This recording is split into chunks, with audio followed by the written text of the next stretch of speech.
Neat పరీక్ష leakage వ్యవహారంగా కూడా చాలా రోజులు కూడా దుమారం పరిస్థితి కనుక దానిలో భాగంగా చాలా మంది పోరాటాలు చేస్తున్నారు. ఏదైతే కేంద్ర విద్యాశాఖ రాజీనామా చేసిన పరిస్థితి కనపడుతుంది. మొత్తం కూడా నీటు పేపర్ లీకేజ్ పైన విద్యార్థుల పోరాటానికి మద్దతుగా కూడా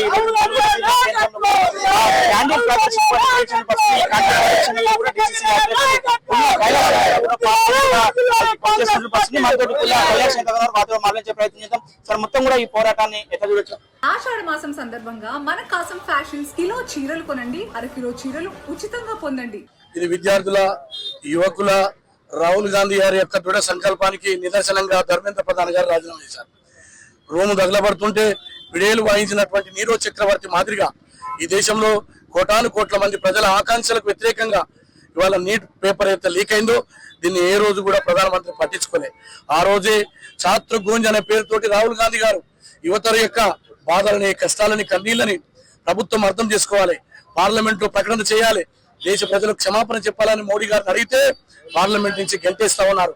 ఈ దేశ ప్రజల యొక్క ఆత్మగా నిలబడి స్వతంత్రం నుంచి నేటి వరకు ఈ దేశం కొరకు బలిదానం చేసినటువంటి కాంగ్రెస్ నాయకుల యొక్క చరిత్రని ఈనాడు తెరమరుగు చేస్తానికి తుపాకులు పెట్టి మొన్న రాహుల్ గాంధీ గారి మీద ఏ రకంగా ఆటవికమైనటువంటి కార్యక్రమాలు చేసినా మొక్కవోని ధైర్యంతో ఈ దేశంలో ఉండబడే బీసీ, ఎస్సీ, ఎస్టీ, ఆదివాసీ, గిరిజనుల యొక్క హక్కులను కాపాడడానికి, యువకుల యొక్క హక్కులను కాపాడడానికి తను చనిపోయినా సరే ఈ దేశ ప్రజలు గెలిపిస్తాని మొన్న జరిగినటువంటి ఉద్యమ ఫలితమే ఈనాడు ధర్మేంద్ర ప్రధాన్ గారు రాజీనామా చేశారు.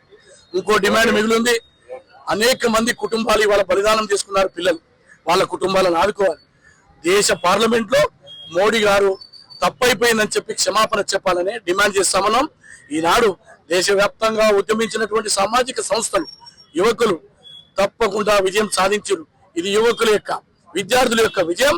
అందుకోసమే ఈ సంఘీభావ ర్యాలీని రాహుల్ గాంధీ గారి నాయకత్వంలో విజయ యాత్రగా ఈ సందర్భంగా మన